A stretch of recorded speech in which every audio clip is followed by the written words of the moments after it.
Hey, what's up, this is Diaphone, and I'm here today with a beginner's guide for DNF Duel, and this is going to be on the shorter side. I want to cover the essentials, what you need to know to get good at this game as soon as possible, cutting out the fluff as like the very basics of the game. So if you haven't already, consider playing through the tutorial. I'm going to show you how to use the system mechanics to your advantage in order to win more. Timestamps below, let's get started. All right, so first thing we need to talk about, controls.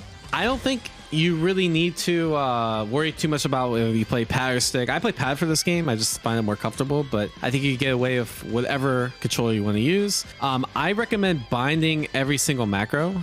So here's my control scheme. I do recommend the placement for the guard button should be something that you have easy access to, because you're going to be using the guard button a lot.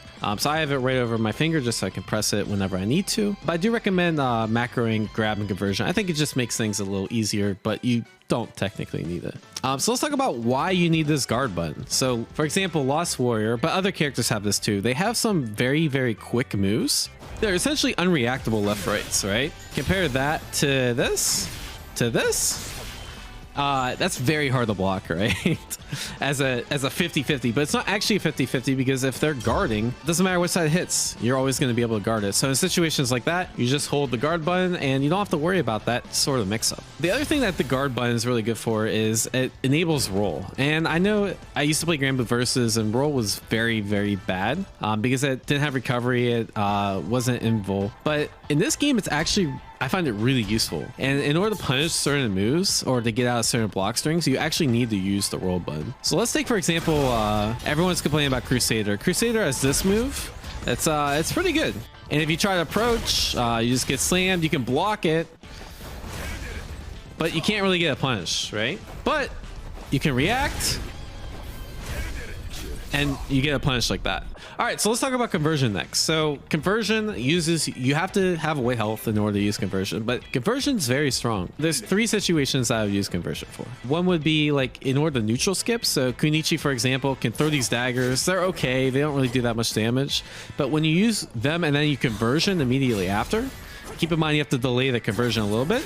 You can run in behind the daggers and get a full combo. Another thing you can do, every character has access to something like this. They can do sort of an instant overhead where you jump and then you hit conversion, and then you just come down with a button. And so it can be used as a safe jump. It can also be used to, you know, open up someone that's blocking low. The third time you would do it is like, let's say you have a move that's disadvantageous on block, right? So you're doing like a block string, they block it all, and this might be safe, but in order to continue the pressure, you can just go back into conversion again and to kind of like take your turn again. I notice a lot of beginner players don't use it, but the best way to implement conversion is start with a neutral, right? Find that one neutral move that just amplifies your neutral really heavy and start using conversion when you have the white health. Another thing to keep in mind is that there's certain moves that always give you white health, and it's basically all the MP moves, right? So this wall, because it's an MP skill, it actually gives you a little bit of gray health, and that kind of weakens MP skills in the neutral, because if you do something like this, you can, you know, do your bullshit neutral skip option like that, right? All right, so you're Kunichi in this situation, right? Should you spend conversion? No, because you want to let your gray health recover. Gray health is really important, and you see how fast this recovers, and you can still use conversion even with just that sliver of gray health left. So instead of using with a full bar gray health, using with a sliver of gray health is way better, because you don't sacrifice that much health, and you still get the main benefit of conversion is being able to cancel the move. While when you sacrifice more gray health, you do get more MP. It's not really worth it. Another common mistake beginners do is they don't use guard cancel. All right, so take for example this block string, right? Everyone complains about the wheel. You can guard cancel out of this, right? But I think some people make the mistake of guard canceling a little too early, right? They'll guard cancel here and then they just get bopped by the wheel. In order for Inquisitor to continue her block string, she has to hit you after the wheel, right? So you can just wait for her to do more moves and then you can guard cancel out. So not only do you need to use guard cancel, but you need to make sure you time it when they're actually vulnerable, right? So wait for them to actually do like an attack on you and then react and then guard cancel, and you'll find a lot more success with it. So another thing to keep in mind about guard cancel is that when you guard cancel, you actually get white life. And we talked about how strong white life is, right? So if you get that guard cancel, you can just go right back in using the conversion. So yeah, guard canceling is not the best option, but sometimes it is required. And if on offense you are guard canceled, don't worry about it too much because you get white life and you can use that white life to kind of force your way back in. Actually, one more thing about guard cancel. So guard cancel is done with B and S. I find it way more consistent to do the conversion button for guard cancel. So I just mash forward in conversion. I get guard cancel instead of trying to, you know, press the buttons at the same time. I find it more consistent, but you could probably do it either way. All right, so let's talk about Awakening. And Awakening is very strong. And I think at a high level, people will learn to play around Awakening because it just gives characters so many new options. Well, most characters. Some characters like Grappler, just honestly, their Awakening is pretty underwhelming. A character like Konichi, for example, has a very good Awakening. So take, for example, this neutral skip move, right? You can do the raw tornado, but you can also charge up the tornado, and it gives you a way better situation, right? Because, you know, it goes way further and you get to mix up pressure after. You see how it takes a long time to charge? Well, if you're in Awakening, which keep in mind, Awakening's below like 30% health or so, this charges way faster. It makes it way easier to get mixed up. And other characters have very, very strong Awakenings. Inquisitor's block strings become way longer with Awakening because she gets the MP buff. So yeah, you want to play around Awakening. Let's say they're in like this, the opponent's in this situation where they have a little bit of health left to Awakening. You don't really want to throw them necessarily because then they just get a free Awakening buff. But of course, again, that's a little more high level. The other thing I would say that people do, I think, is a very bad habit. They'll use their super when it won't kill. All right, so let's say I'm Konichi, I get a combo. I'll go straight into super. One, you generally want to extend your combo as long as possible. But the other bad thing about using super early, actually, so there's a couple things.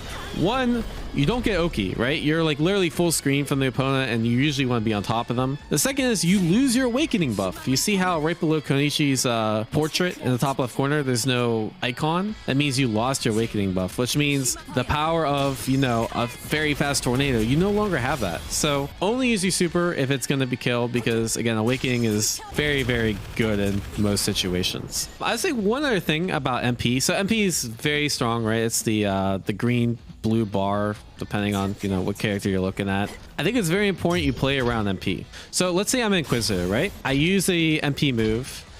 Now I'm down to 50 and I do another DP and now I'm down to 0. I can't do another DP no matter how hard I try until I get at least 1 MP left. So now I'm in exhausted state. When I'm in exhausted state, I literally can't do any MP moves, which means that as the other opponent, they don't have to worry about my DP. So when you're on defense, try not to get in an exhausted state. And when they're on offense, and you're in offense and your opponent's in exhausted state, just go in because they literally can't stop you because they don't have a DP. One other fun fact about when you're out of MP, the exhausted state lasts depending on how much MP that you went into debt in, right? Do keep in mind that it's not like you get a free special. The more MP you go into debt or the more MP that you use up, the longer you'll be in exhaustion. Generally, you want to try not to be in exhaustion, you know, unless it's going to kill or you really have a good read on a DP or something like that.